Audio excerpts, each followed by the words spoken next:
Good evening राज शुक्ला, भाव्या दीक्षित, श्रीदेवी मिश्रा है, Neelam ji good evening, Parul, Vishun Kumar, नगमा है, Prachi Singh good evening जी, good evening, Jaya, Soni, मधु, Shweta, Soni good evening, Soni ji, Ruhi जी good evening, good evening. चलो भाई कौन आया और? श्वेता, कामना झा, अभी तो कुछ दिख नहीं रहा है, अब सब दिखेगा देखो। ठीक है मैडम जी, कर दिया कमेंट। एडमिन जी कमेंट नहीं करेंगे, हम ही आ जाते हैं क्लास में। रुको मैं ही आ जा रहा हूं क्लास में, ठीक है। स्टार्ट करें। थोड़ा सा हम लोग लेट हैं आज, क्योंकि थोड़ा सा ना मुझे टाइम लग गया एमसीक्यू बनाने में आप लोगों के। चलो अब स्टार्ट करते हैं फटाक से। रिवीजन कर रहे हो आप लोग? नहीं रिवीजन कर रहे हो या नहीं, बताओ जल्दी से मुझे। कहाँ गए रोहित सर? Mock number 13। ऐसा कोई स्टूडेंट है जिसकी पहली क्लास आज? हमने आपको देख लिया था हैंकी से हाथ साफ करते हुए। ठीक है, शैतान बच्चे हो रहे हो आप लोग। ठीक है, आवाज आ रही है ना मेरी आप लोगों को?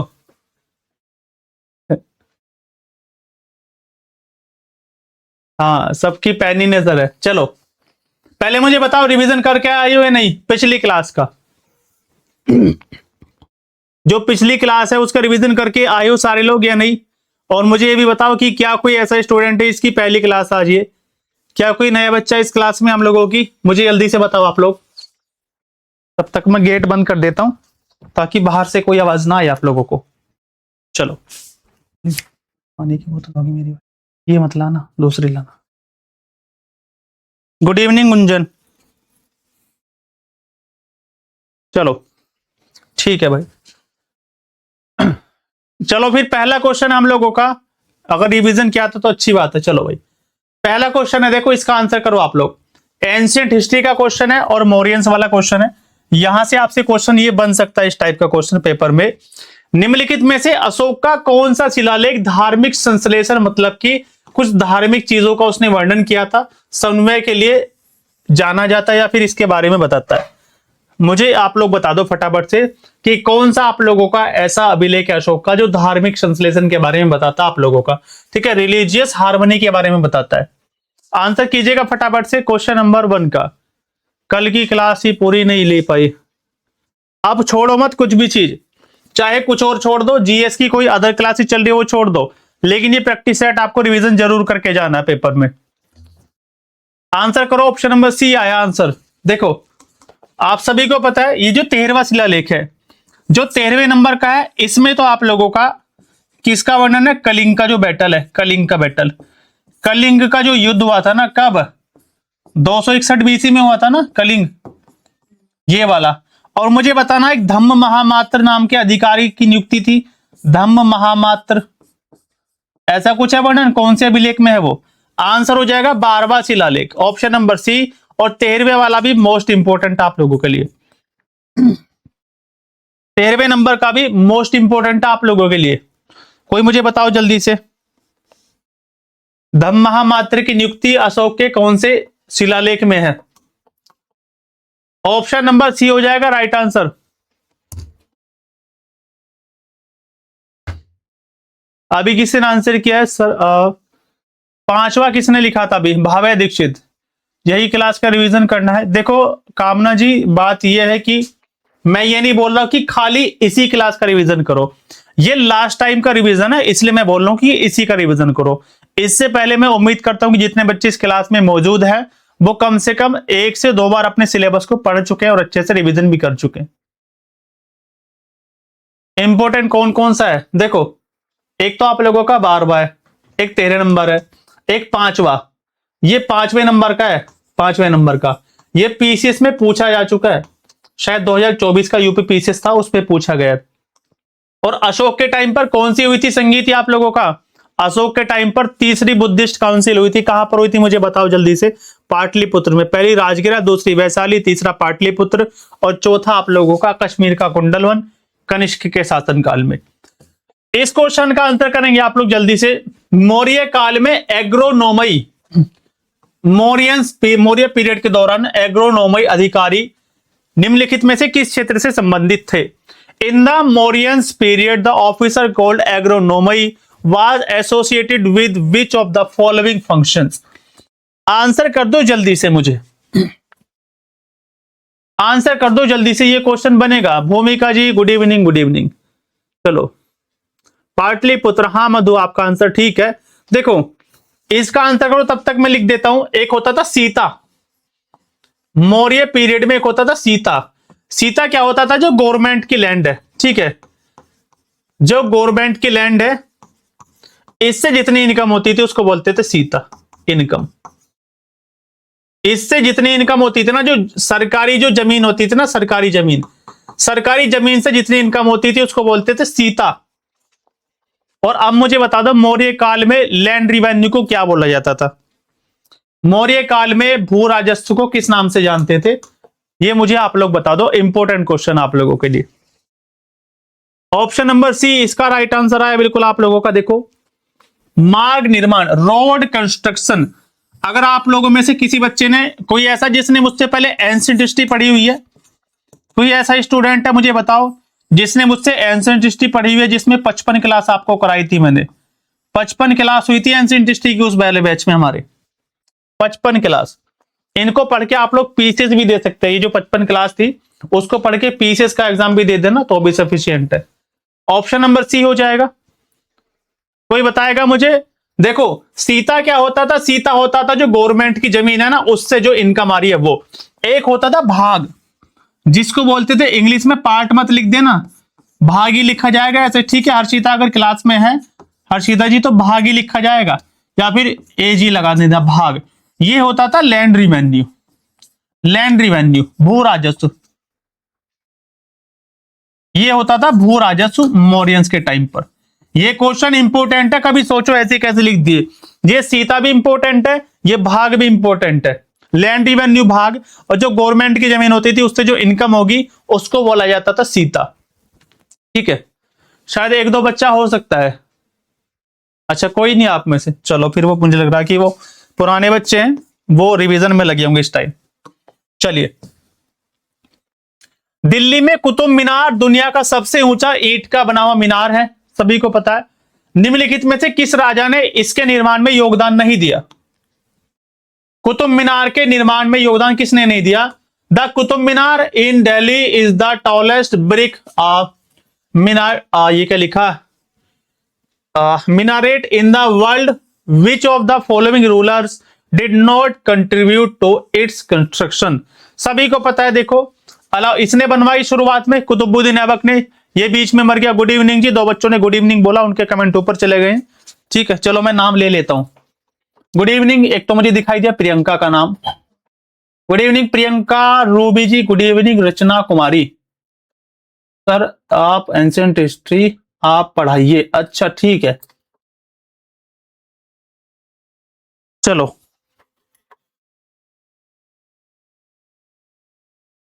इसके बाद क्या हुआ? ये तो चला गया।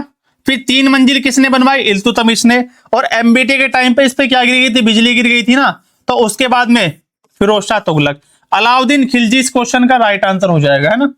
अलाउद्दीन खिलजी ने कोई काम नहीं करा है कुतुब मीनार में। Option number C. ऐसे क्वेश्चन बन सकते हैं पेपर में आप लोगों से। आगे चलो, क्वेश्चन नंबर 4।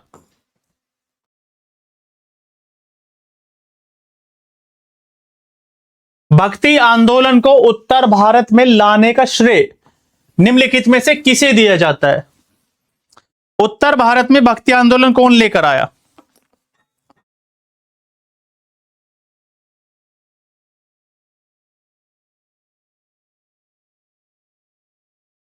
आंसर कर दो जल्दी से।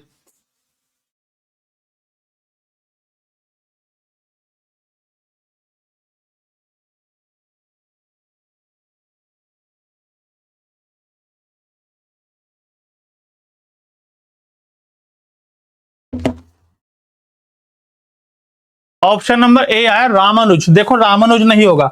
इस क्वेश्चन को सीधा सीधा बस रट लेना, इसको आपको रटना है। ये मत सोचना कौन सा टॉपिक है। भक्ति मूवमेंट आप लोग पढ़ते हैं ना, भक्ति मूवमेंट और सूफी मूवमेंट, सूफीज्म और भक्ति मूवमेंट आप लोग पढ़ते हैं, वहां से क्वेश्चन ये बन सकता है सीधा सीधा। बस सीधा सीधा याद कर लेना कि जो साउथ इंडिया वाला पार्ट था ये वाला, महाराष्ट्र, कर्नाटक, तमिलनाडु, केरल, वहां पर कौन लेकर आए? तो रामानंद लेकर आए थे, रामानंद। बस डायरेक्टली याद कर लेना, बाकी कुछ इतना खास याद मत करना इसके बारे में। भारतीय राष्ट्रीय कांग्रेस का पहला निर्वाचित यूरोपीय अध्यक्ष कौन था? जल्दी से बता दो इसका मुझे राइट आंसर आप लोग। भारतीय राष्ट्रीय कांग्रेस का पहला निर्वाचित यूरोपीय अध्यक्ष कौन था? जल्दी से बताओ, मैं पानी पी लेता हूं तब तक, है ना। सब चार्जर भी रखते ना। आंसर करो जल्दी से।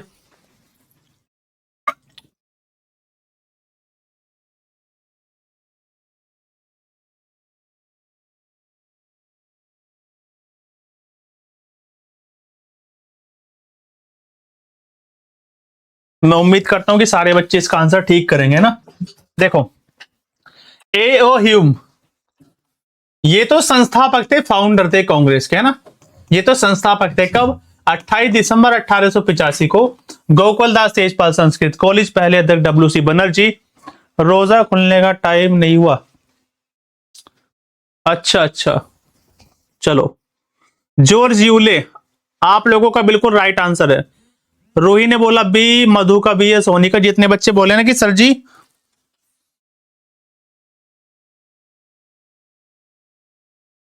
क्लास पीडीएफ, चलो।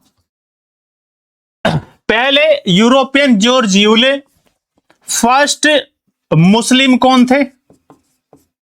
देखो, अगर आपसे पूछ ले, यहीं पर रिकॉल करो सारे। पहले पहले कौन थे? सबसे पहले डब्ल्यू.सी. बनर्जी, व्योमेश चंद्र बनर्जी। फिर फर्स्ट मुस्लिम कौन थे? राइटिंग में मत जाना, जल्दी में लिखूंगा। तो कौन? बदरुद्दीन तैयब जी, है ना, ये सब आपको पता है। प्रथम यूरोपीय, पहले यूरोपीय कौन थे? तो ये लिखा हुआ जॉर्ज यूले, जॉर्ज यूले, ठीक है, ऐसे लिख दे रहा हूं बस। फर्स्ट वुमेन कौन थी? फर्स्ट वुमेन तो वो एनी बेसेंट थी। बस सुन लेना, ये जल्दी में ऐसे लिख रहा हूं, साफ नहीं लिखूंगा मैं। फर्स्ट भारतीय, पहली भारतीय महिला कौन थी? तो सरोजनी नायडू, आप सभी को पता है। 1925 का कानपुर अधिवेशन, सरोजनी नायडू। और क्या बचा? और क्या बचा? सारा हो गया ना, ये वाले भी हो गए। प्रथम निर्वाचित यूरोपियन, बस ये है कितने? 3 और 2 5। और कोई बचा इसमें? 5 टाइप के क्वेश्चन बनेंगे। पहला जो है कांग्रेस वाला। चलो भाई। और कौन था जो कभी अध्यक्ष नहीं बना? अध्यक्ष बना ही नहीं तो बाल गंगाधर तिलक, बीजी, है ना, बीजी तिलक। चलो अब आगे आ जाओ, बाकी तो कुछ बचा नहीं है इसमें। क्वेश्चन नंबर 6 पे, भारतीय इतिहास के संदर्भ में वाइकोम सत्याग्रह के संबंध में कथनों पर विचार करना है। ये मैं पढ़ा चुका आप लोगों को, ये मैं आप लोगों को पढ़ा चुका हूं सुबह 10 वाली क्लास में, शायद कल या परसों की क्लास थी, परसों वाली क्लास में, जिस दिन मैंने इंडियन नेशनल मूवमेंट आपको कराया था ना सत्येंद्र सर की जगह। देखो, वाइकोम सत्याग्रह, यह अस्पृश्यता और जातिगत, अस्पृश्यता और जातिगत भेदभाव के विरुद्ध एक सत्याग्रह था। बिल्कुल ठीक है ना, बिल्कुल ठीक बात है। महात्मा गांधी ने इस सत्याग्रह में भाग लिया था, यह भी बिल्कुल ठीक है। और मुझे एक चीज बता दो अब जल्दी से, यह हुआ कब था? ये हुआ कब था? ये आंसर कर दो मुझे जल्दी से आप लोग। देखेंगे कौन बच्चा आंसर करेगा जल्दी से। कौन सा स्टूडेंट है ऐसा जो इसका आंसर करेगा? मुझे जल्दी से बता दो।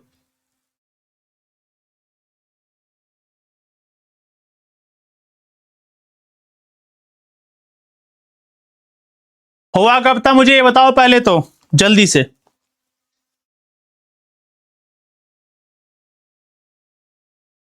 वाइकोम सत्याग्रह कब हुआ था?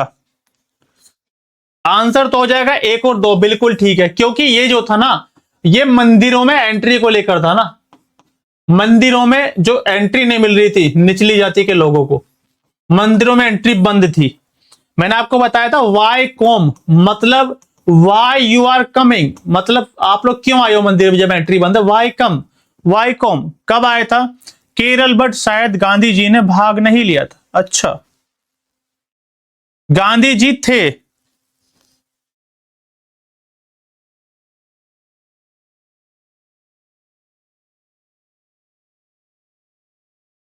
गांधी जी ने सत्याग्रह में भाग लिया था। यहां पर देखो मैं बता रहा हूं, यहां पर यह नहीं लिखा कि गांधी जी ने इसको लीड किया, यहां पर यह नहीं लिखा विष्णु जी कि गांधी जी ने इसको लीड किया, यहां पर लिखा गांधी जी ने पार्टिसिपेट किया था, जो कि ठीक है। लगभग 600 दिन तक संघर्ष चला था, ये 600 दिन के आसपास चला था, तब जाके सफलता मिली थी गांधी जी को।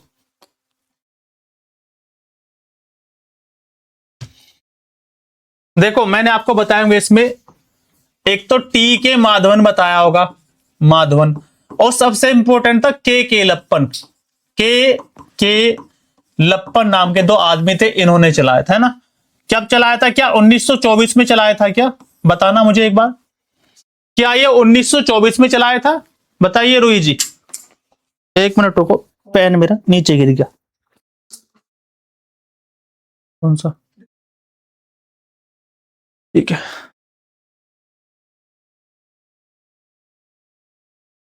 नारायण गुरु रिलेटेड थे, हाँ ये भी थे।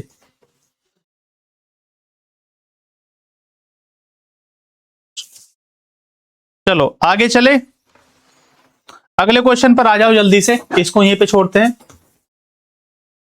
7वां क्वेश्चन है, कौन लगातार 6 साल तक भारतीय राष्ट्रीय कांग्रेस के अध्यक्ष रहे? क्वेश्चन मोस्ट इंपोर्टेंट है, कई एग्जाम में जो है ना, Uttar Pradesh public service commission इसको पूछ चुका है क्वेश्चन को। यूपीपीसी से यूपीएससी हो सकता है, बीपीएससी में तो खैर मैंने उतना मुझे याद नहीं है, लेकिन ये क्वेश्चन पीसीएस वगैरह में पूछा जा चुका है एक बार। लगातार 6 साल तक कौन रहे थे कांग्रेस के अध्यक्ष? और इतना भी बता दो, 1940 से लेकर 1946 तक, जब तक कैबिनेट मिशन भारत आएगा।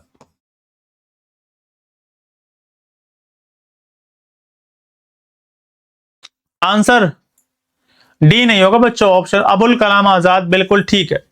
अबुल कलाम आजाद बिल्कुल ठीक है, आप लोगों का राइट आंसर है। 1940 से लेकर 46 तक मेरठ अधिवेशन हुआ था हमारे यहां पर भी, शायद तब भी अध्यक्ष थे अबुल कलाम आजाद।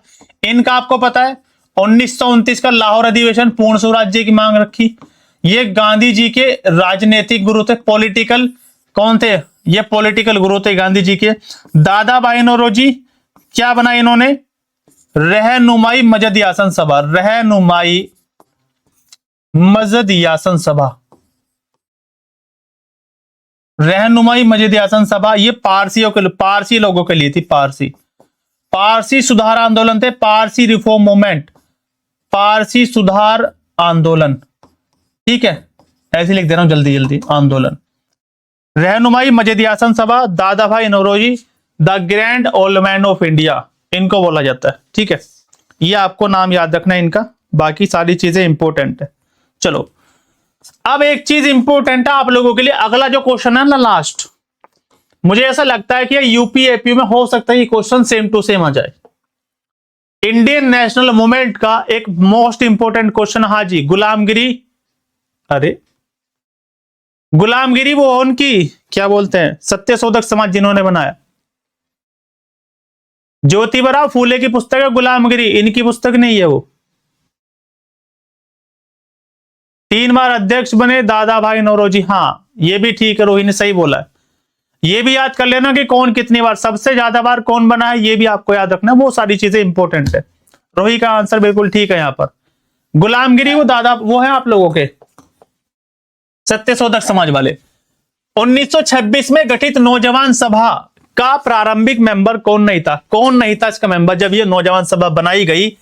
तो याद रखेंगे, ये जो क्वेश्चन है ना, ये यूपी पीसीएस 2021 में पूछा गया था आप लोगों से। क्या होगा? भगत सिंह थे, यशपाल थे, छबील दास थे, या फिर अंबिका चक्रवर्ती थे? कौन शामिल नहीं था इसमें, मुझे बताओ आप लोग। अगर किसी स्टूडेंट ने डीप स्टडी कर रखी है मॉडर्न हिस्ट्री की, वही इसका आंसर कर पाएगा। तो याद रख लेना, इस क्वेश्चन को रट लेना कि मार्च 1926 में, हाँ विशेष अधिवेशन भी है, लेकिन जो चीजें इंपॉर्टेंट है केवल वही कराएंगे आपको। ये नहीं थे, अंबिका चक्रवर्ती नहीं थे शामिल, बाकी तीनों लोग थे। भगत सिंह इसके संस्थापक थे, यशपाल और छबीला सदस्य थे।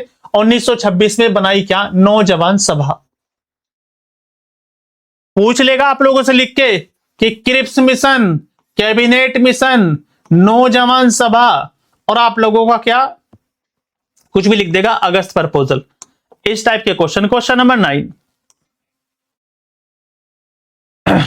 नीचे दिए गए कथनों पर विचार करना है, फिर आपको सही बताना है।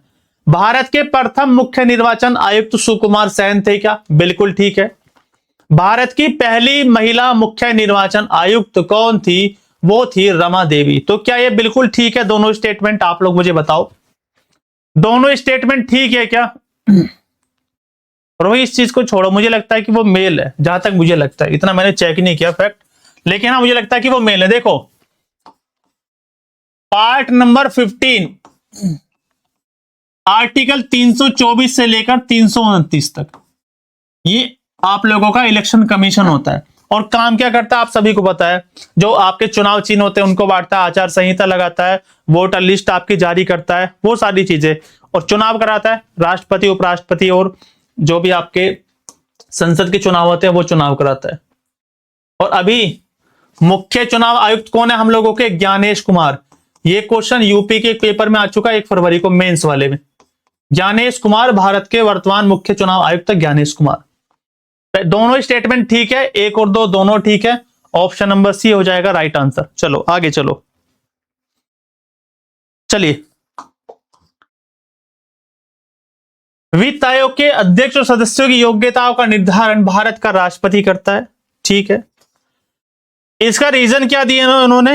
रीजन दिया है कि अध्यक्ष और सदस्यों की नियुक्ति भारत के राष्ट्रपति द्वारा की जाती है। देखो इसने बोला कि ये वित्त आयोग के जो अध्यक्ष और सदस्य होते हैं ना, उनकी योग्यता, क्या क्या उनकी योग्यताएं होनी चाहिए, उसका निर्धारण भारत का राष्ट्रपति करता है। और दूसरा स्टेटमेंट क्या बोला कि इसका कारण क्या है, ये राष्ट्रपति यही करेगा, क्योंकि संविधान में लिखा है कि इनकी नियुक्ति भारत के राष्ट्रपति द्वारा की जाती है। आंसर बताओ मुझे क्या होगा इसका सही सही आंसर। अगर ये question same to same repeat हो गया ना, मजे आ जाएंगे आप लोगों के। काफी सारे बच्चे इसको छोड़ के आएंगे। अगर क्वेश्चन डायरेक्ट पूछ लेगा तो आप लोग आसानी से कर दोगे। जहां पर ये आता ना पेपर में ए और आर दोनों सही है, या फिर ये गलत है ये सही है, ये दोनों व्याख्या नहीं करते हैं, ये करता है नहीं करता व्याख्या, इसमें बच्चा कंफ्यूज हो जाता है थोड़ा सा। तो रीजन और असर्शन वाले क्वेश्चन आपसे बनेंगे।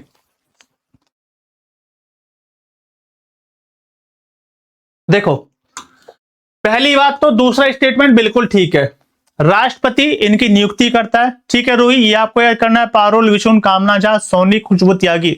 खुशबू त्यागी बहुत दिन में दिखाई दी आज क्लास में, मुझे लग रहा है कि मैंने पहली बार देखा इस क्लास में आपको। वित्त आयोग के अध्यक्ष आर्टिकल 280 में क्या है? फाइनेंस कमीशन है। और इसकी जो सिफारिशें है ना, जो इसकी सिफारिश है, जो सिफारिश है वो किस में है? वो 281 में। यहां पर राष्ट्रपति नहीं होगा, यहां पर पार्लियामेंट होती है, संसद। संसद, ये संसद प्रेस्क्राइब्ड बाय संसद, पार्लियामेंट है ना, प्रेस्क्राइब्ड बाय पार्लियामेंट। आप लोग आंसर कर लेंगे, वो संसद होगा, वहां पर राष्ट्रपति नहीं करता है।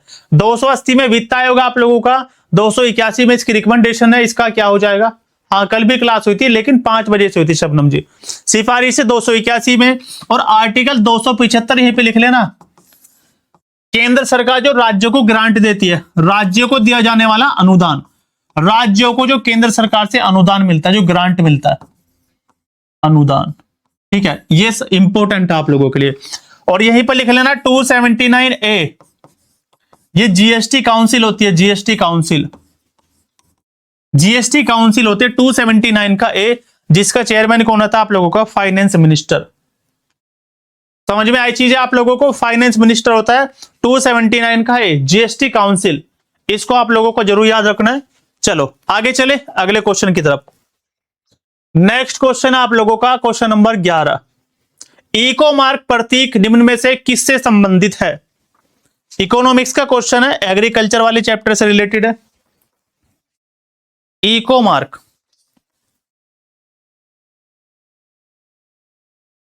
बताइए जल्दी से, इको मार्क किससे संबंधित है?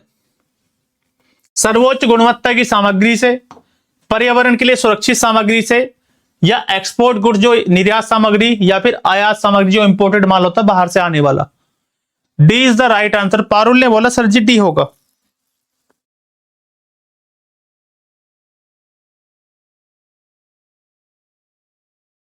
देखो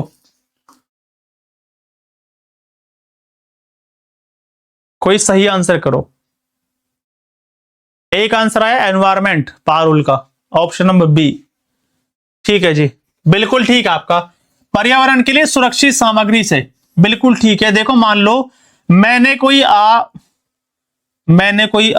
चलो मैं क्या बताऊं, एक मैंने वो बन लो एक पॉलीथीन बनाई है ना, पॉलीथीन बनाई, जो क्या एक तो प्लास्टिक वाली होती है, प्लास्टिक प्लास्टिक है ना, एक होती है जो कागज टाइप की होती है, तो मैं इसको मान लेता हूं छोटी सी। इसका मतलब क्या है, इसका मतलब ये देखो, ये जो है ना इससे सुरक्षित, इको मार्क जो लगता है ना वो ऐसी चीज पे लगता है, ऐसी वस्तु पे लगता है जिसको बनाने से लेकर, जिसको बनाने में हम लोगों ने जो प्रोसेस फॉलो किया है, जिसको बनाने के लिए हम लोगों ने जो प्रोसेस फॉलो किया है उसमें एनवायरमेंट को कोई नुकसान ना हो, और जब ये खत्म हो जाएगी वस्तु तो उसमें भी पर्यावरण को कोई नुकसान ना हो, मतलब बायोडिग्रेडेबल होती है। जो कागज की तरह पन्नी आ रही है ना, कपड़े के थैले टाइप के जो आसानी से गल जाते हैं पानी में। अच्छा अच्छा ठीक है पारुल, ठीक है, मुझे लगा इस वाले का आंसर है। इको मार्क ऐसी चीजों पर लगाया जाता है जिन ये दिखाने के लिए लगाया जाता है इको मार्क कि ये जो चीज आप लोग खरीद रहे हैं इसको बनाने में पर्यावरण को कोई नुकसान नहीं पहुंचा है। समझ में आई चीज है आप लोगों को?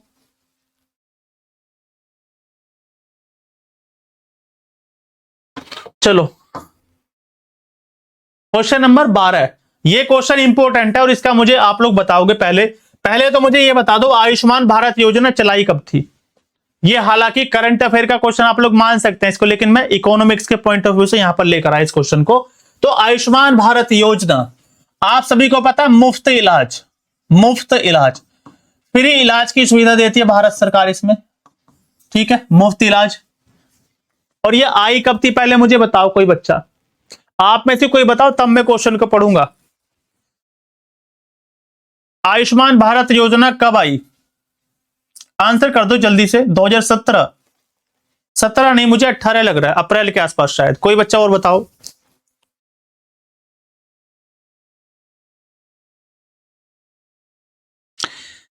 बताओ कोई मुझे, चलो लिख लेना, सितंबर 2018 में आई है, सितंबर 2018। प्रधानमंत्री जन आरोग्य योजना इसका फुल फॉर्म है। आयुष्मान भारत जो है ये प्रधानमंत्री जन आरोग्य योजना, हाँ जी, सितंबर 2018 में खुशबू और पारुल ने आंसर किया। देखो पहला स्टेटमेंट क्या है कि यह योजना प्रति व्यक्ति, यहां पर ध्यान देना, प्रति व्यक्ति 5 लाख रुपए का मुफ्त स्वास्थ्य बीमा प्रदान करती है। चलो ठीक है, इस योजना में होने वाले व्यय में केंद्र और राज्यों की भागीदारी 60:40 है। मतलब अगर 1 लाख रुपए खर्च हुए इलाज में, 1 लाख रुपए खर्च होते 3 और 2 5, तो उसमें से 60,000 तो देगी सेंट्रल गवर्नमेंट, ये चलेगी सेंट्रल के खाते में, और 40,000 रुपए देगा कौन, वो राज्य सरकार देगी। अगर यूपी का कोई व्यक्ति अस्पताल में भर्ती और 1 लाख रुपए खर्च होते हैं तो 40,000 किसके, योगी जी देंगे, और 60,000 मोदी देंगे, ऐसे मान के चलो। ऑप्शन नंबर बताओ जल्दी से क्या हो जाएगा, सी, 1 और 2 दोनों ठीक है ना। चलो बहुत अच्छे, ऑप्शन नंबर सी इसका राइट आंसर हो जाएगा ना, ऑप्शन नंबर सी। कोई और बताना चाहेगा इसके बारे में, कोई स्पेशलिटी, आपको कुछ चीजें इसमें गलत लग रही है क्या? देखो इसका जो राइट आंसर होगा वो होगा केवल और केवल 2, क्योंकि यहां पर लिखा प्रति व्यक्ति, प्रति व्यक्ति मतलब एवरी पर्सन, और जो है वास्तव में ये है प्रत्येक परिवार, यहां पर फैमिली है पूरा, हर एक परिवार को 5 लाख रुपए पर ईयर, 5 लाख रुपए पर ईयर के हिसाब से पेमेंट दिया जाएगा। 5 लाख रुपए एक साल में आप लोग फ्री इलाज कर सकते हैं पूरे परिवार का। हाँ रोही बिल्कुल ठीक है आपकी बात, एक साल में 5 लाख रुपए तक का पूरे परिवार को मिला के। ऐसे नहीं है कि किसी के दादाजी बीमार हो गए तो हॉस्पिटल में चले गए, 5 लाख दादा पे लग गए, फिर अगले महीने जो है कोई बीमार हो गया 5 लाख उन पे लग गए, पूरे परिवार को मिला के 5 लाख रुपए का है। 5 लाख रुपए तक का इलाज आप लोग करा सकते हैं फ्री, कोई पैसा नहीं लिया जाएगा आप लोगों से। तो पहला स्टेटमेंट गलत हो जाएगा। चलो क्वेश्चन नंबर 13, कैल्शियम के अवशोषण के लिए कौन सा विटामिन आवश्यक है? Which vitamin is essential for calcium absorption? कौन सा विटामिन आवश्यक है तो विटामिन ए, जिसको आप लोग बोलते हैं रेटिनॉल, जिसकी कमी से क्या होता है आप लोगों का नाइट ब्लाइंडनेस, रतौंधी होती है, रतौंधी हो जाती है। डी कैल्सीफेरोल, क्या हो जाता है, रिकेट्स नाम की बीमारी हो जाता है, रिकेट्स। हड्डी ऐसी तिरछी हो जाती है, सीधा साधा इंसान ऐसे ना, ऐसे वाला ऐसे हो जाती है, हाथ पैर बिल्कुल अकड़ जाता है, हड्डियां कमजोर हो जाती है, ठीक है, रिकेट्स।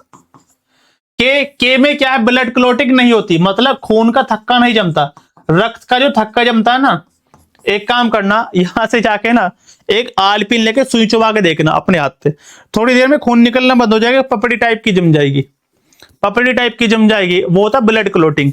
और ब्लड क्लोटिंग के लिए आप लोगों का क्या है, ये विटामिन के, जिसका नाम है क्या, फाइलोक्विनोन, इसका नाम है फाइलोक्विनोन, देखो इसका नाम है विटामिन के, ठीक है। जब ये ब्लड के साथ मिलता है ना विटामिन के, विटामिन के, तो यहां पर बनता है क्या, पहले बनता है थ्रोम्बिन, थ्रोम्बिन, फिर बनता है प्रोथ्रोम्बिन, ऐसे करके प्रोसेस चलता है, प्रोथ्रोम्बिन, फिर लास्ट में जाके बनता है फाइब्रिनोजन, फिर बनता है फाइब्रिनोजन, फाइब्रिनोजन ऐसे करके, तब जाके थक्का जमता है।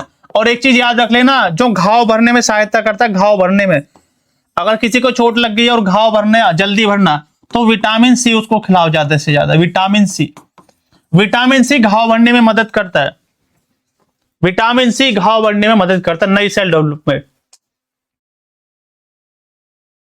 टिटनेस, टिटनेस तो मुझे लगता है वो अलग हो, टिटनेस अलग है, उसका तो टीका लगता है ना। मैंने बोला रिकेट्स, हड्डियां कमजोर हो जाती है, इसमें रिकेट्स, रिकेट्स, गूगल पे जाना, डाल के देखना रिकेट्स कैसा होता है। 40 नंबर क्वेश्चन, सोलर कुकर में कौन सा दर्पण लगा होता है, सोलर कुकर में कौन सा दर्पण लगा होता है, मैंने आपको बताया था। सोलर कुकर में देखो, ये तो अवतल दर्पण है इस टाइप का, ये उत्तल दर्पण है इस टाइप का, ये फोकस दूरी होगी, ये इसकी फोकस दूरी होगी, है ना। यहां से कोई किरणें आएंगी, यहां से तो एक जगह फोकस कर देगा, और यहां से कुछ किरणें आएंगी यहां से, तो ये ऐसे प्रभावित कर दे, ऐसे फैला देता है। ये जो अवतल है, ये अवतल वाला, ये कोन, जो कॉनकेव है ये वाला, ये किरणें आएंगी, प्रकाश की किरणें, ठीक है, लाइट की रेज आएंगी, एक जगह पे फोकस कर देगा यहां पर, और ये इसको फैला देता है, ऐसे फैला देता है। ये तो लेंस की बात बता दी मैंने आप लोगों को। चलो ठीक है, उसमें कंफ्यूजन मत रखो, सीधा सीधा आंसर करो, उत्तल, ये अवतल दर्पण। लेंस में भी ऐसी होता है, अवतल दर्पण, चुबा के देख लेना।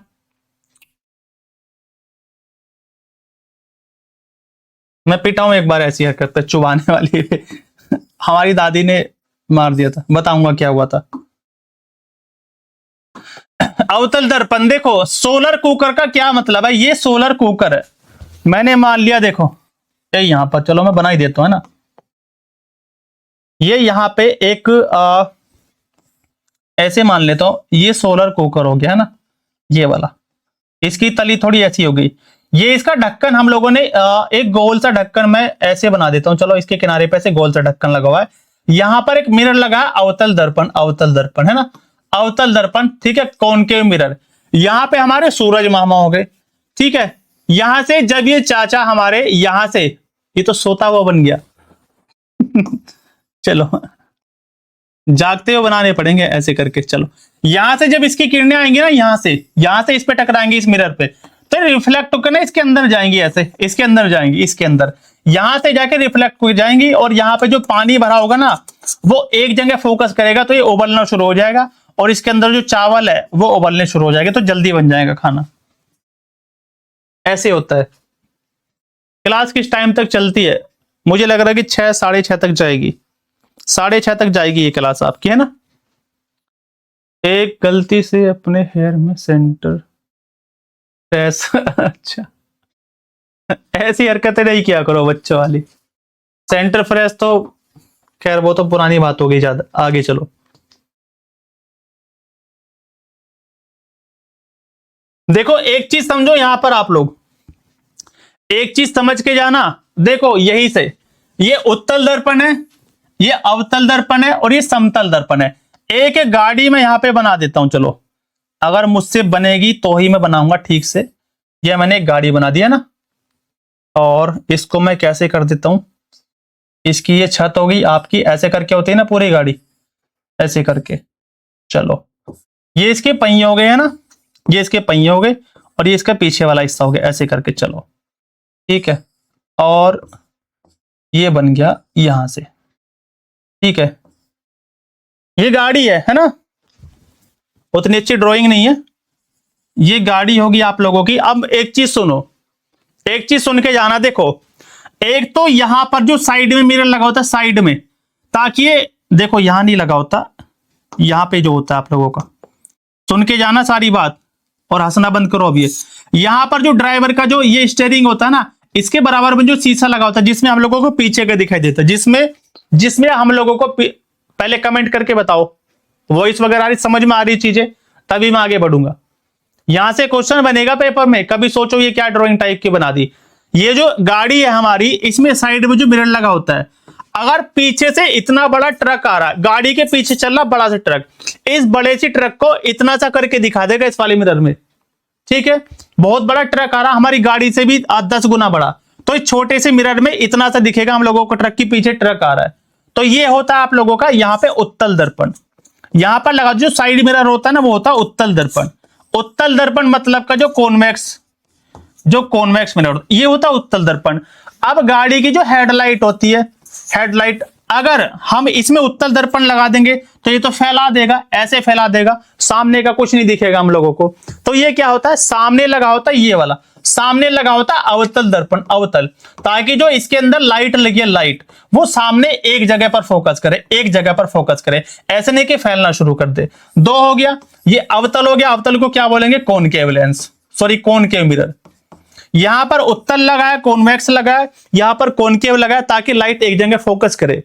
और जो यहां पर आप लोगों ने देखा होगा ना, जो ड्राइवर ऐसे बैठता है, ऐसे उसके ऊपर सर पे लगा होता है पीछे का देखने के लिए, इस पिछले वाले शीशे में से जो दिख जाता है पीछे की गाड़ी, यहां पे एक छोटा सा ऐसा लगा होता है, ये गाड़ी का शीशा फ्रंट वाला, ये स्टीयरिंग होगी, इसके सर के ऊपर ना ऐसा लगा होता है एक शीशा यहां पर। ये होता है समतल दर्पण, ये होता है समतल, ये प्लेन मिरर होता है, ताकि पीछे वाला हम लोगों को दिखाई दे जाए।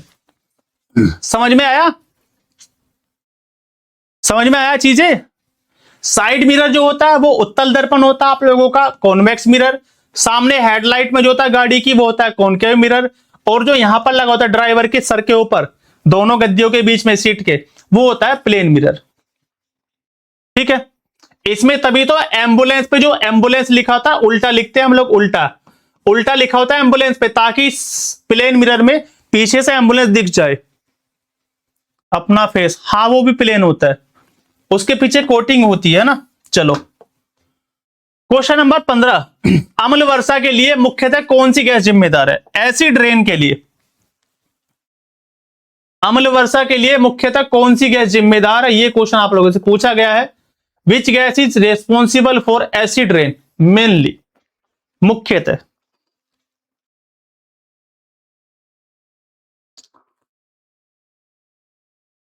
आंसर करो, सी सी सी सी, सबका सी, सल्फर डाइऑक्साइड है ना। चलो, सल्फर डाइऑक्साइड होते प्लस नाइट्रोजन के ऑक्साइड होते हैं, नाइट्रोजन ऑक्साइड, ठीक है, नाइट्रोजन के ऑक्साइड। इसी वजह से ताजमहल का रंग जो पीला पड़ता जा रहा है, ताजमहल का कलर जो पीला होता जा रहा है, इसी की वजह से है ना, इसका यही कारण है। मीथेन को मार्स गैस भी बोलते हैं हम लोग, मार्स गैस भी बोलते हैं ना। हाइड्रोजन सबसे हल्की गैस है, सबसे हल्की गैस है, सबसे हल्की गैस है। अगर आपने बंद कमरे में जो है क्या जला दिया, अंगीठी जला दी, अंगीठी जला दिया, या लालटेन जला के सो गए आप लोग, लालटेन जला के सो गए, या कोई व्यक्ति सिगरेट पीता है, सिगरेट, तो आपके शरीर में क्या जाएगी, कार्बन मोनोऑक्साइड, ये जाती है कार्बन मोनोऑक्साइड आपकी बॉडी में। समझ में आया आप लोगों को। देखो कार्बन मोनोऑक्साइड क्या होता है, ऑक्सीजन लेवल को बहुत डाउन कर देती है, ऑक्सीजन लेवल बॉडी का बहुत डाउन कर देती है। ये जो धुआं जाता है ना अंगीठी का, या किसी के यहां पर अंगीठी जलती है सर्दियों में, या फिर मान लो किसी के घर में आग लग गई, कोई बंदा सो रहा है, उनके घर में आग लग गई, पूरे घर में धुआं धुआं हो गया, तो धुएं से ऑक्सीजन लेवल खत्म हो जाता है और कार्बन मोनोऑक्साइड हो जाती है उस वाले एरिया में। इस वजह से आदमी का दम घुट जाता है और मृत्यु हो जाती है। हल्की गैस हीलियम है, लेकिन उससे हल्की हाइड्रोजन है, कोई बच्चा बताओ मुझे सबसे हल्की गैस कौन सी है? हीलियम भी हल्की गैस ही है। ठीक है तरुण जी। दम घोटू गैस, हाँ बिल्कुल कहते हैं कार्बन मोनोऑक्साइड को। जो लोग सिगरेट पीते हैं ना, सिगरेट ऐसे करके, उनको जो है उनके ब्लड में ऑक्सीजन लेवल बहुत कम हो जाता है, इसी वजह से उनको दम्मा खांसी जैसी बीमारी होती है, सांस फूलने की समस्या होती है। हाइड्रोजन से कम हल्की, देखो सबसे हल्की कौन सी? हाइड्रोजन। उससे कम हल्की लिथियम, सॉरी हीलियम। अगर चार ऑप्शन आपको मिले, अगर वहां पर ऑप्शन में हाइड्रोजन नहीं मिला ना, तो आपने जो क्वेश्चन देखा होगा ना, आपने जो क्वेश्चन देखा होगा उसमें कहीं भी ऑप्शन में हाइड्रोजन नहीं होगा, इसलिए हम लोगों ने हीलियम को लगाया होगा आंसर, है ना। इस वजह से हम लोग हीलियम को लगाया होगा आंसर, हीलियम। चलो 16 पर आ जाओ। रक्त में किसकी उपस्थिति के कारण ब्लू बेबी सिंड्रोम होता है? रक्त में किसकी उपस्थिति के कारण ब्लू बेबी सिंड्रोम होता है? यूपीपीसीएस 2021। जब हम लोगों ने पेपर दिया था 21 में, हम लोग बहुत खुश हुए थे। हम लोग बहुत खुश हुए थे कि हमको पता था कि जब मम्मी के खाने में नाइट्रेट हो जाता है ज्यादा, जब जब मम्मी के खाने में क्या हो जाएगा, नाइट्रेट की मात्रा ज्यादा हो जाती है ना। हम लोगों ने क्या पढ़ा था कि जब नाइट्रेट की मात्रा ज्यादा हो जाती है माता के खाने में, तो ये जो हमारे ये चार जो चैम्बर है, हमारे जो चार चैम्बर है, यहां पे बीच में ये हार्ट है, हार्ट। ठीक है, ये वाला मत समझ लेना, इसमें और इसमें बहुत फर्क है। हार्ट और एक ये हार्ट, दोनों हार्ट ही होते हैं ना। यहां पे एक लेयर होती है जिसको बोलते हैं सेप्टम, इसको बोलते हैं बच्चों हम लोग सेप्टम। यहां पर ऑक्सीजन वाला ब्लड होता है और यहां पर CO2 वाला ब्लड, जिसमें कार्बन डाइऑक्साइड घुली रहती है। यहां से जब ये कार्बन डाइऑक्साइड वाला यहां पे पंप कर करके ना, पंप कर करके ये इधर आता रहता है, मतलब कि यहां से, वो पूरा प्रोसेस है, वो बाद में पढ़ेंगे हम लोग। यहां पे जो सेप्टम का जो काम होता है ना, ऑक्सीजन वाले ब्लड को अलग रखना और कार्बन डाइऑक्साइड वाले ब्लड को अलग रखना, जिसमें ऑक्सीजन है ही नहीं। सेप्टम का काम ये होता है। गुड इवनिंग काव्य। सेप्टम जो लेयर होती है हमारे दिल के बीचों बीच होती है, ऐसे बनी हुई, निचले वाले भाग में जो वाल होते हैं, जहां पर ऑक्सीजन वाला ब्लड वो अलग रहता है और बिना ऑक्सीजन वाला अलग रहता है। जहां पर बिना ऑक्सीजन वाला जाएगा, ये जो नसें चमक रही है ना आप लोगों को, ये जो नसें, खैर मेरी तो नहीं दिखेंगे आप लोगों को, हाथ पे देखे ना नीली नीली, ये जो नीला नीली नीली चमकती है ना, ये होती है आप लोगों की क्या, जिनमें बिना ऑक्सीजन वाला ब्लड, मतलब इनमें इम्प्योर ब्लड रहता है। जो हाथ पैरों की नसें नीले कलर की होती है ना, उनमें इम्प्योर ब्लड रहता है, जिसमें ऑक्सीजन नहीं होती है। और जो लाल लाल दिखेगा आप लोगों को, जो लाल वाली नसें होती है बिल्कुल बारीक बारीक, उसमें ऑक्सीजन वाला ब्लड होता है हमारा। हाँ, क्लास की टाइमिंग चेंज कर दी है, नोटिस डाला तो था हम लोगों ने। इसका मतलब कल वाली क्लास आप लोगों ने नहीं देखी है, तभी आपने लेट ज्वाइन किया। आंसर होना चाहिए नाइट्रेट, लेकिन इसका आंसर नाइट्रेट नहीं होगा। कैसे नहीं होगा? जब हमारे ब्लड में होता है हीमोग्लोबिन, हमारे ब्लड में होता है हीमोग्लोबिन, जिसकी वजह से हमारा खून लाल होता है ना, आयरन होता है इसमें। प्लस जब इसमें हम लोगों ने नाइट्रेट मिला दिया, नाइट्रेट नाइट्रेट, तो ये बन जाता है मेथे हीमोग्लोबिन, मेथे हीमोग्लोबिन, मेथे हीमोग्लोबिन। इसकी वजह से बच्चे में क्या होता है, ऑक्सीजन, बिना ऑक्सीजन वाला ब्लड फ्लो करता है और उसका रंग हो जाता है नीला, नीले कलर का बच्चा पैदा होता है, नीले कलर का।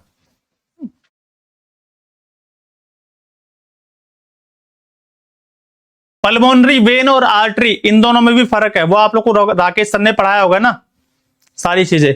कौन कौन सी अशुद्ध रक्त लेके जाते, कौन सी प्योर ब्लड लेके जाते, प्योर वाला, वो सारी चीजें। अब देखो यहां पर दोनों ऑप्शन है, एक तो नाइट्रेट है, एक यहां पर मेथहीमोग्लोबिन है। तो अगर यहां से मैं बात करूं दोनों ऑप्शन में, तो यहां पर जो राइट आंसर दिया ना आयोग ने, यूपीपीएससी ने इस क्वेश्चन का राइट आंसर माना था कि भैया मेथहीमोग्लोबिन अगर पेपर में आया है ऑप्शन में, तो यही इसका राइट आंसर होगा, क्योंकि ये पूरा प्रोसेस तो नाइट्रेट मिल गया खून में, हीमोग्लोबिन में, और बन गया मेथहीमोग्लोबिन, तो यही मानेंगे हम लोग। ब्लू बेबी सिंड्रोम का जो रीजन है, आंसर भी होगा। हाँ प्रियंका, आंसर ये तो रहा, मैंने बता दिया आपको, आंसर ये रहा ऑप्शन नंबर बी, क्योंकि मेथहीमोग्लोबिन मिल गया, नाइट्रेट के खून में मिलते हीमोग्लोबिन के साथ में। अब आगे चलूं।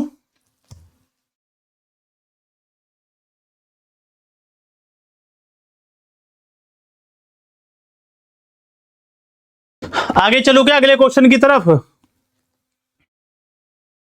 एक तो मुझे लग रहा है कि सिस्टम की सेटिंग बिगड़ गई है इसकी कुछ हमारे की। केमिस्ट्री कंप्लीट कर दिए क्या? हाँ जी कंप्लीट कर दिए 2-3 क्लास में। राकेश सर मैराथन लिए केमिस्ट्री की आपकी कंप्लीट है। बाकी बिहार वाले बच्चों को फिर से पढ़ाएंगे, वो एपीओ के लिए कराई थी आप लोगों की, है ना, एपीओ के लिए। क्वेश्चन नंबर ब्लड का पीएच 7.4, बाकी सारी चीजें आपको पता है। किसके मुहाने पर पक्षी के पंजे की आकृति वाला डेल्टा बनता है? क्वेश्चन बड़ा इंपॉर्टेंट है ये वाला, ये क्वेश्चन मोस्ट इंपॉर्टेंट है।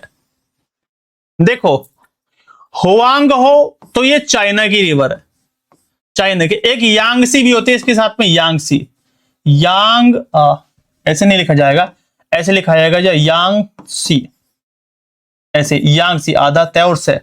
नील रिवर इजिप्ट की, आप लोगों को पता है इजिप्ट की स्पेलिंग यही है क्या? डैन्यूब रिवर मुझे बताओ कहां की है? क्या जर्मनी के काले वनों से निकलती है क्या? मिसिसिपी ये यूएसए की रिवर है और इसी के मुहाने पर क्या होता है आप लोगों का चिड़िया के पंजे जैसा डेल्टा बनता है। ये क्वेश्चन इंपॉर्टेंट है, थोड़ा स्पीड बढ़ा दीजिए, ठीक है जी। ये आप लोगों का क्या है, देखो डेल्टा क्या होता है, मान लो यहां से कोई पानी बहा, यहां से कोई रिवर बही, रास्ते में जितना भी कूड़ा कचरा आएगा, मिट्टी पेड़ पौधे सबको बहा के ले आएगी, और अगर ये इस वाले तालाब में गिर रही है बड़े से सागर में, और यहां पर आकर ऐसे ऐसे जब लास्ट में गिरेगी तो फैल जाती है। लास्ट में जो त्रिभुज टाइप का बनता है ना यहां पर, या ट्रायंगुलर शेप जो बनती है इसको बोलते हैं डेल्टा, डेल्टा, डेल्टा इसको बोलते हैं डेल्टा। अब ये जो मिसिसिपी है जब ये यहां से बहती है ऐसे करके, यहां से बहती है और यहां पर इसमें गिरेगी अंदर किसी तालाब में, तो ये क्या है कि एक तो इसने ये बना दिया त्रिभुजाकार, बीच बीच में ना ऐसे लाइनें लाइनें बनी हुई है, लाइनें लाइनें, मतलब यहां पर कूड़ा कचरा इकट्ठा हो गया यहां पर, ठीक है, फिर बीच का पार्ट खाली, यहां से पानी बह रहा है, फिर बीच में कचरा इकट्ठा हो गया, फिर पानी बह रहा है यहां बीच में, फिर यहां पे इकट्ठा हो गया। तो ऐसा लगता है कि किसी चिड़िया का पंजा रखा हुआ है, ऐसा दिखने में लगता है जैसे किसी चिड़िया का पंजा रखा हुआ है। तो मिसिसिपी यूएसए की रिवर है और पंजे के आकार का, पक्षी के पंजे के जैसा ये डेल्टा बनाती है। ये समझ में आया आप लोगों को क्यों बोलते हैं मिसिसिपी, चिड़िया के पंजे जैसा। चलिए क्वेश्चन नंबर 18, स्वेज नहर के बन जाने के बाद भारत और यूरोप के बीच समुद्री दूरी में कितना डिफरेंस आया?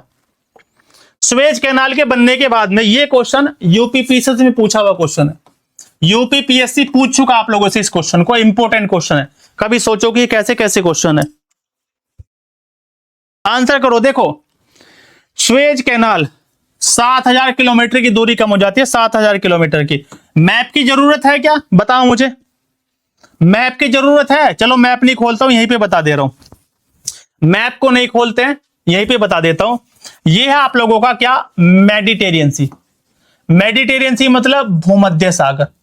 यहां से ये आप लोगों का इजिप्ट लगा हुआ, यहां से इजिप्ट, इजिप्ट का ये प्रायद्वीप जिसका नाम है सिनाई पेंजुला, सिनाई, इसी को काट के बीच में से, इसी को काट के यहां पर मैं बनाई देता हूं, इसी को काट के जो है ना यहां से ये मिस्र वाला पार्ट हो गया अलग आप लोगों का, ये मिस्र हो गया, इजिप्ट हो गया, यहां से काट के बना रखे स्वेज कैनाल। तो मेडिटेरियन सी और बीच में रेड सी, रेड सी, इसको ये रेड सी, यहां पे आप लोगों का क्या है, यहां पर बाबल मंदेब जल संधि है, तो रेड सी, और यहां से जाओ सीधा यूरोप से एंट्री मारो भूमध्य सागर में, और सीधा यहां एशिया में घुस जाओ इंडियन ओशियन में, इंडियन ओशियन में।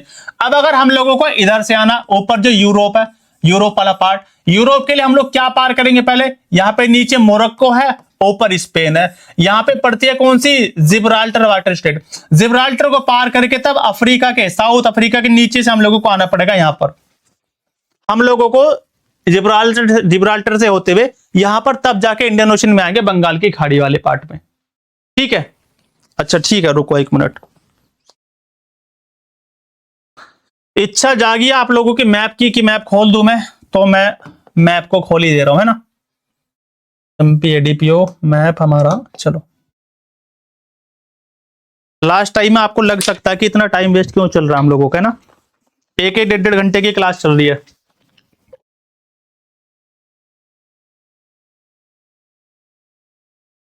ये फायदा देंगी क्लासेस आपको, कभी सोचो कि क्या चल रहा है।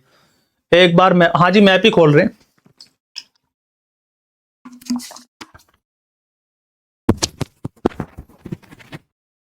देखो कहाँ गया मेरा पेन?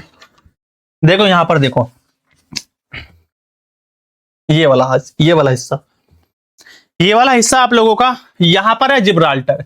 ये जिब्राल्टर वाटर स्टेट है, ऊपर स्पेन, नीचे मोरक्को, ये मेडिटेरियन सी है। यहां पर आपकी Suez canal, Suez canal Mediterranean sea और आपका रेड सी को जोड़ती है, बीच में गल्फ ऑफ अदन, यहां पर बाबल मंदेब जलसंधि है।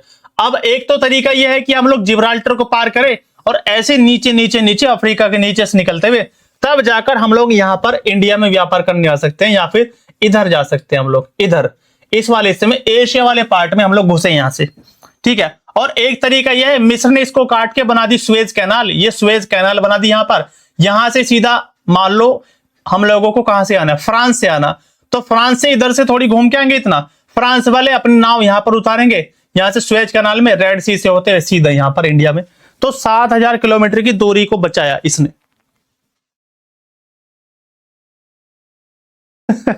हाँ जी, चलो ठीक है, अब समझ में आ गया। अब वापस से चलते हैं पीडीएफ पर। हम लोग कल वाली क्लास में ट्राई करेंगे वो एबोटाइड वाला, है ना। ब्राजील में, इस क्वेश्चन का राइट आंसर सारे लोगों को करना है, कोई नहीं गलत करेगा। ब्राजील में विशाल कहवाई कॉफी के जो बगीचे हैं उनको क्या बोला जाता है? मोस्ट इंपोर्टेंट है, कई बार क्वेश्चन पूछा जा चुका है। ब्राजील में जो कॉफी के जो बागान है, बड़े बड़े गार्डन है कॉफी के, उनको क्या बोला जाता है? आप लोग आंसर करिए जल्दी से मुझे। तो याद करेंगे क्या, डायरेक्ट बता देता हूं, पहले मैं देखना चाहूंगा कोई बच्चा बता रहा है क्या? क्या इसका आंसर डी होगा क्या?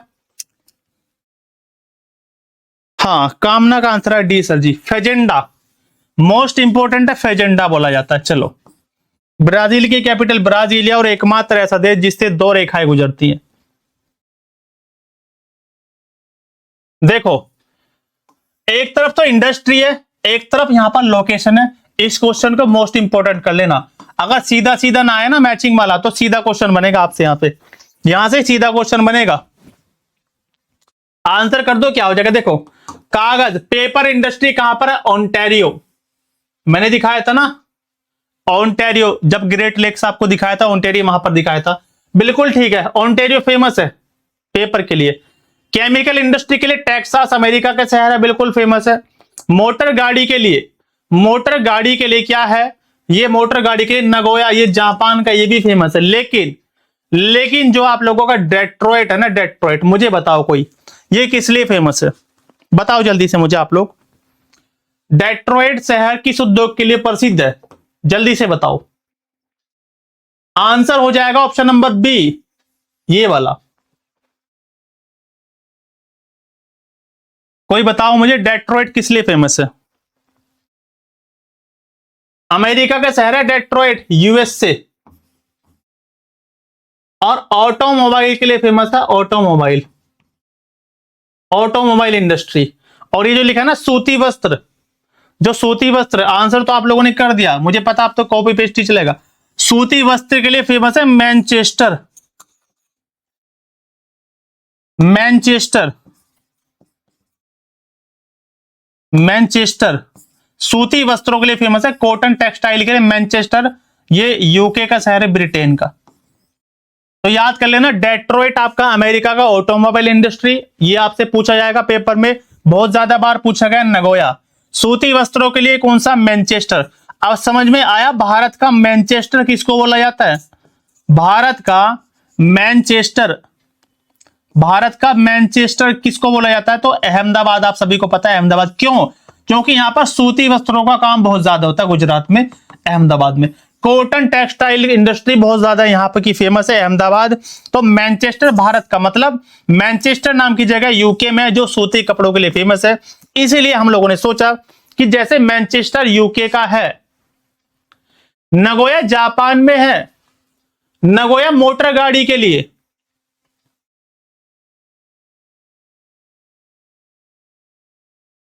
नगोया किस उद्योग के लिए प्रसिद्ध है? आप लोग मुझे बताओ। मोटर गाड़ी, ठीक है, ये आंसर बिल्कुल ठीक है।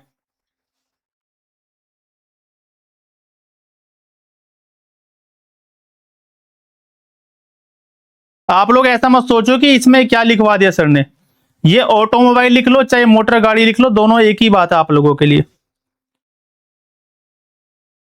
ये दोनों एक ही बात है, चाहे वो डेट्रॉइट हो, चाहे वो नगोया हो, या मोटर गाड़ी लिख लो, चाहे ऑटोमोबाइल लिख लो, एक ही चीज है। इंपोर्टेंट आप लोगों के लिए। सुजुकी मारुति, साउथ का मैनचेस्टर, कोयम्बटूर। हाँ जी, चलो क्वेश्चन नंबर 21। 51 51 में G7 शिखर सम्मेलन 2025 कनानेस्किस कनाडा में आयोजित हुआ। बिल्कुल ठीक बात है। क्या ये 2026 में G7 की मेजबानी कौन करेगा? फ्रांस करेगा। G7 में 7 प्रमुख विकसित अर्थव्यवस्था शामिल है। बताओ जी कौन कौन से इसमें से ठीक है? क्वेश्चन बड़ा प्यारा सा है, मोस्ट इंपोर्टेंट। Next please. ठीक है जी रोहित जी, ओके। चलो देखो, तीनों स्टेटमेंट ठीक है, आप सभी को पता है। 2025 का G7 कहां पर हुआ? कनाडा के अंदर हुआ, कनाडा में हुआ। ये भी ठीक है कि 26 वाला फ्रांस में होगा। इसमें 7 देश है, कौन कौन से हैं मुझे बता दो। देखो, पहला लिखो यूके, दूसरा इटली, ऐसे याद कर लेना, यूके इटली। तीसरा जर्मनी आप लोगों का, जर्मनी। चौथा आप लोगों का फ्रांस है ना, फ्रांस है। पांचवा कनाडा है। छठा यूएसए है और सातवां जापान है। सातवां जापान। जापान एकमात्र है जो एशियन कंट्री है। एशिया का एकमात्र इसमें कंट्री है जापान। बस 7 देश हैं। आपसे पूछ भी सकता है कौन सा इसका मेंबर है, कौन सा नहीं है। तो UK, Italy, Germany, France, Canada, USA, Japan, 7 इसके मेंबर हो जाएंगे। ये आप लोगों को याद रखना, इंपॉर्टेंट फैक्ट आप लोगों के लिए। Question number 22। इस क्वेश्चन को लेकर बहुत आप लोगों ने मेहनत की है, बहुत क्वेरी की है मेरे पास में, है ना। सतत विकास रिपोर्ट, इस क्वेश्चन को मोस्ट इंपोर्टेंट कर लेना। मोस्ट इंपोर्टेंट क्वेश्चन है ये वाला। सतत विकास रिपोर्ट 2025 को सतत विकास समाधान नेटवर्क यानी कि एसडीएसएन, यूएनएसडीएसएन नाम की संस्था, SDSN, United Nation sustainable development solution network, इसको जारी करती है एसडीएसएन। ये बिल्कुल ठीक है, पहला फैक्ट बिल्कुल ठीक है बच्चों। इस रिपोर्ट में फिनलैंड को पहला स्थान मिला। पहले स्थान पर कौन है? फिनलैंड है, फर्स्ट रैंक, बिल्कुल ठीक है। भारत को कौन सा मिला है? तो 99वीं रैंक मिली है। मोस्ट इंपोर्टेंट है। आपकी मैगजीन में ये रैंक 114 है बांग्लादेश के साथ में। 114 को काट देना, अपडेट होकर आ गया नए वाला, जैसे हेल्ले पासपोर्ट इंडेक्स अपडेट हो ना 25 में कई बार, तो याद कर लेना ये 99वीं रैंक है हम लोगों की। 99 पोजीशन है इंडिया की। तो 1 2 3 सारे ठीक है, ऑप्शन नंबर सी। आगे आ जाओ, क्वेश्चन नंबर 23। मुझे ऐसा लगता है कि आज हम लोग टाइम से निपट जाएंगे, है ना। 1.5 घंटे से पहले हो जाएगा सब कुछ। छोजिन आंगमो के संबंध में कथनों पर विचार कीजिएगा। कौन सा सही कथन, कौन सा इसमें बताना कि सही स्टेटमेंट कौन सा इनके बारे में। पहले तो याद करेंगे हिमाचल प्रदेश की है, एचपी की है, इंडियन है। वह भारत की पहली महिला जिन्होंने माउंट एवरेस्ट पर चढ़ाई की है। भारत की पहली दृष्टिबाधित महिला जिन्होंने माउंट एवरेस्ट पर चढ़ाई करके तिरंगा फहराया। भारत की पहली महिला जिन्होंने माउंट K2 पर चढ़ाई की। और भारत की पहली महिला जिन्होंने माउंट किलिमंजारो पर चढ़ाई की है। ऑप्शन बता दो आप लोग इसमें से कौन सा ठीक है, कौन सा ऑप्शन ठीक है, आंसर कर दो जल्दी से। हिमाचल प्रदेश की रहने वाली छोजिन आंगमो। और मैं ऐसी उम्मीद करता हूं आप लोगों से कि सारे बच्चे इस क्वेश्चन का राइट आंसर देंगे, है ना। Option number B, option number B. आप लोगों में से किसी ने वो खेला, फोन खेलते थे बचपन में, माचिस का फोन बना के। किसी का बचपन गुजरा है ऐसा? अगर कोई गांव से आप लोगों में से किसी का बचपन गुजरा है जिसने माचिस से फोन खेला हो, फोन बना के। जैसे ये मान लो ये मेरा फोन है और यहां पे माचिस की तिल्ली निकाल के एक, और यहां माचिस के कोने पे ऐसे लगा देते थे, तो ये लगता था कि हम लोगों का ये फोन हो गया। खेला है? बी को लॉक कर दिया जाए, ठीक है। चलो अभी बताता हूं। केरल, मुझे लग रहा है कि आप सारे पैसे यहीं आके जाओगे मधु। बी को लॉक कर दिया ना, तो जितने पैसे, अभी तो खैर जीता नहीं है, ये अकाउंट माइनस में और चला जाएगा आपका। देखो किसने जीता? ये विदर्भ ने जीता, विदर्भ ने। ऑप्शन नंबर सी, विदर्भ ने जीता है। और हारा कौन है? रनर अप कौन रहा आप लोगों का? रनर अप केरल रहा, विदर्भ ने जीता है। क्रिकेट से रिलेटेड ट्रॉफी है हम लोगों की। अच्छा, बहुत खेला है, अभी बताता हूं। देखो, क्रिकेट से रिलेटेड जितनी भी ट्रॉफी पढ़ के जाना, दिलीप ट्रॉफी है जैसे, कौन सा आप लोगों का, एक गावस्कर ट्रॉफी आप लोगों का, आईसीसी के तो आप सभी को पता है। अच्छा, इसके पहले वाले का था, चलो ठीक है। गुड इवनिंग अलीना, मैं कुछ बताने वाला था, भूल गया। चलो, लास्ट क्वेश्चन आज की क्लास का, और ये क्वेश्चन मोस्ट इंपोर्टेंट कर लेना, ये क्वेश्चन बहुत ही ज्यादा इंपॉर्टेंट है। मधु ने लास्ट क्वेश्चन में भी बी बोला था। अच्छा ठीक है, सारे इंपॉर्टेंट अवार्ड करा दीजिएगा।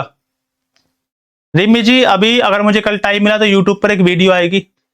वैसे मैं वो सारी चीजें आपको करा चुका हूं, जितने इंपॉर्टेंट अवार्ड है वो सारी मैं करा चुका हूं, 2002 से लेके 22 तक का। इसका आंसर करो, 2022 तक के जितने पीवाईक्यू में पूछे गए अवार्ड है अभी के हिसाब से अपडेट करके। 21 जनवरी, जो बच्चे नए हैं इस बैच में, 21 जनवरी की क्लास खोल लेना, करंट अफेयर 2026 वाले बैच में मैंने कराया 21 जनवरी को, उसकी पीडीएफ भी अटैच है आपके साइड में क्लास के। यूएन ने 2026 को किसके लिए अंतरराष्ट्रीय वर्ष घोषित किया है? आंसर कर दो, ए नहीं होगा। रणजी ट्रॉफी 25 विदर्भ एंड 26 का विनर।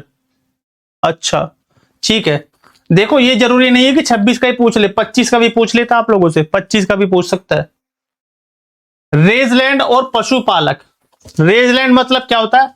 जो बड़े बड़े घास के मैदान होते हैं, जो चारागाह होते हैं, वो होता है चारागाह, ठीक है, वो होता है रेजलैंड। ऑप्शन नंबर डी हो जाएगा इसका राइट आंसर। और 2025 के भी याद करके जाना, जैसे शांति का वर्ष है ना, मानवाधिकार है, ऐसा करके कुछ है, 3 टाइप के हैं। क्वांटम मुझे अभी याद नहीं है वो क्या है, लेकिन बहुत सारी चीजें है ना। आप लोग मुझे बताओ, यूएन ने 2025 को किस वर्ष के रूप में मनाया? बताओ जल्दी से फटाफट।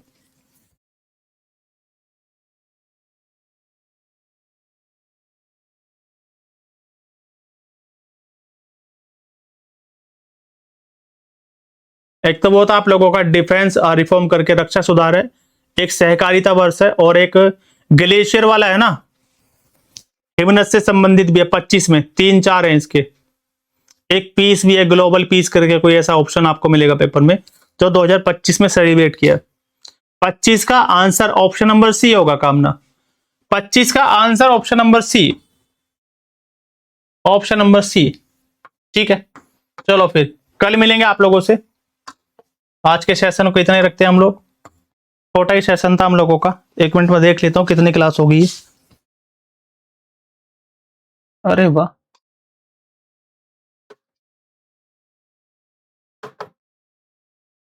अच्छा ठीक है, ये बहुत ठीक है। आपका एग्जाम मैं दे दूं, फिर मेरा एग्जाम कौन देगा? आपका एग्जाम मैं दे दूंगा, मेरा एग्जाम कौन देगा फिर? और कुछ पूछना है किसी को?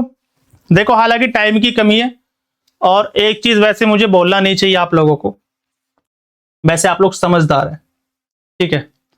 अब देखो 22 मार्च तक, 22 मार्च तक ना थोड़ा सा आप लोग फोन चलाना कम करो, ठीक है। ऐसा नहीं है कि एक नोटिफिकेशन आया, ठीक है, और तुरंत उसका रिप्लाई आप लोग करें, है ना, ये सब जरूरी नहीं है। इसको 22 मार्च तक बंद कर दो।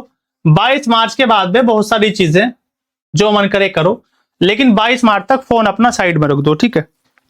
जब भी पढ़ो नेट बंद करो और अपने आप से पढ़ो। पारुल, मेरे और भी एग्जाम होते हैं, जरूरी नहीं है कि एपीयू।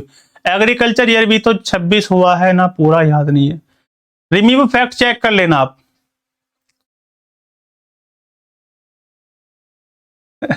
ठीक है, चलो चलो फिर आज की क्लास को यहीं तक रखेंगे हम लोग, और बचपन की जो बात मैं बताने वाला था वो मैं कल बताऊंगा अब, नहीं तो क्लास ही लंबी हो जाएगी, और जो बच्चे इसको रिकॉर्डेड देखेंगे ना उनके दिल की धड़कनें तेज हो जाएंगी। असम में अच्छा, फाइटर प्लेन क्रैश हो गया, 2 पायलट की डेथ हो गई। अरे भाई, सुखोई 30। हाँ विशाल, सोच तो रहे, बाकी और सारे प्लान होते। देखो एक तो मैं एक चीज बता दूं आप लोगों को, कुछ लोग ऐसे जो शादी शादी चिल्लाते रहते हैं कि भाई एज 25 हो गई है, 26 हो गई, शादी शादी। मतलब आप एक चीज सोच के देखो कि हर एक इंसान का ना गोल यही नहीं होता कि पृथ्वी पे जन्म ले तो शादी करनी ही करनी है।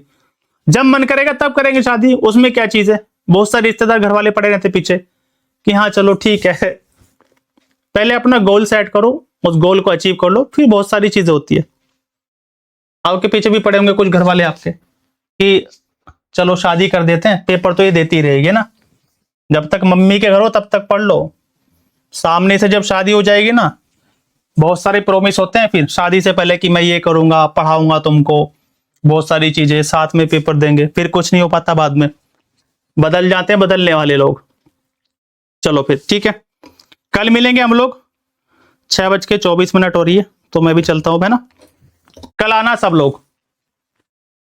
चलिए फिर बाय बाय, गुड नाइट, बाकी बातें कल करेंगे हम लोग।